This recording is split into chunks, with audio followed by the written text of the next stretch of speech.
हरे कृष्ण। आइए जानते हैं सफला एकादशी का व्रत महत्व। युधिष्ठिर ने पूछा, सामिन, पौष माह के कृष्ण पक्ष में जो एकादशी होती है उसका क्या नाम है, उसकी क्या विधि है तथा उसमें किस देवता की पूजा की जाती है, ये बताइए।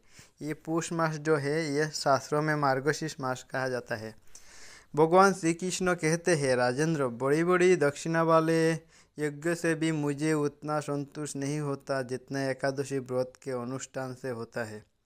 पुष माह के कृष्ण पक्ष में सफला नाम की एकादशी होती है। उस दिन विधि पूर्वक भगवान नारायण की पूजा करनी चाहिए। जैसे नागों में शेषनाग, पक्षियों में गरुड़ तथा देवताओं में श्री विष्णु श्रेष्ठ है, उसी प्रकार संपूर्ण व्रतों में एकादशी तिथि श्रेष्ठ है। राजन, सफला एकादशी को नाम मात्रों का उच्चारण करके नारियल के फल, सुपारी, बिजोरा तथा जमीरा, नींबू, अनार, सुंदर, आंवला, लौंग, बेर तथा विशेष तो आम के फलों और धूप दीप से श्री हरि का पूजन करें।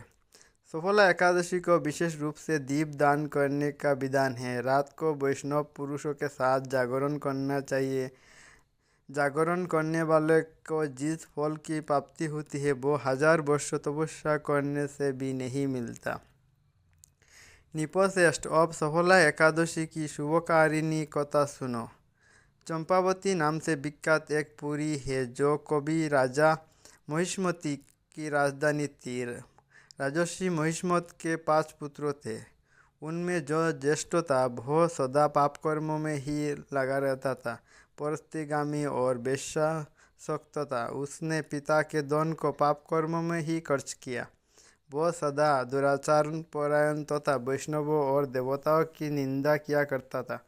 अपने पुत्रों को ऐसा पापाचारी देखकर राजा महिष्मत ने राजकुमारों में उनका नाम लंबुक रख दिया। फिर पिता और भाइयों ने मिलकर उसे राज्य से बाहर निकाल दिया। लंबुक गहन वन में चला गया। वही रहकर अपने प्राय समूचे नगर को धन लूट लिया। एक दिन जब वह रात में चोरी करने के लिए नगर में आया तो सिपाही ने उसे पकड़ लिया, किंतु जब उसने अपने को राजा महिष्मत का पुत्र बताया तो सिपाही ने उसे छोड़ दिया। फिर वह वन में लौट आया और मांस तथा वृक्षों के फल खाकर जीवन निर्वाह करने लगा।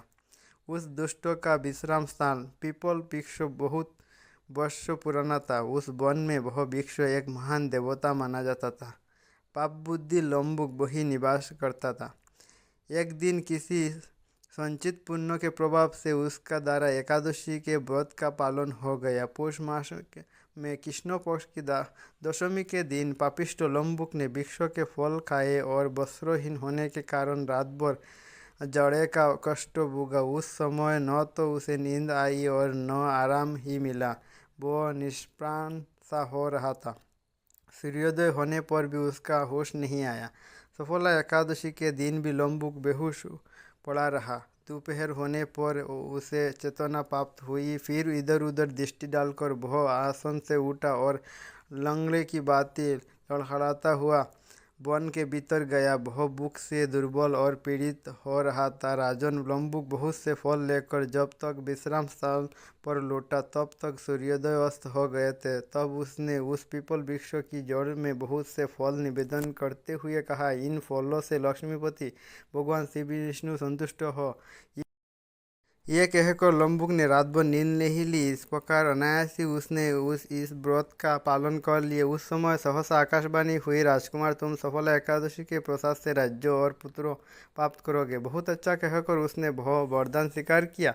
इसके बाद उसका रूप दिव्य हो गया। तब से उसकी उत्तम बुद्धि भगवान विष्णु के भजन में लग गई। दिव्य आभूषणों से सुशोभित होकर उसने निष्कंटक राज्य प्राप्त किया और 15 वर्ष तक वह उसका संचालन करता रहा। उसका मनोज्ञ नाम का पुत्र उत्पन्न हुआ। वह जब बड़ा हुआ तब लंबुक ने तुरंत ही राज्यों की ममता छोड़कर उसे पुत्रों को सौंप दिया और वह स्वयं भगवान श्री कृष्ण के समीप चला गया, जहाँ जाकर मनुष्य कभी सुख से नहीं पड़ता है।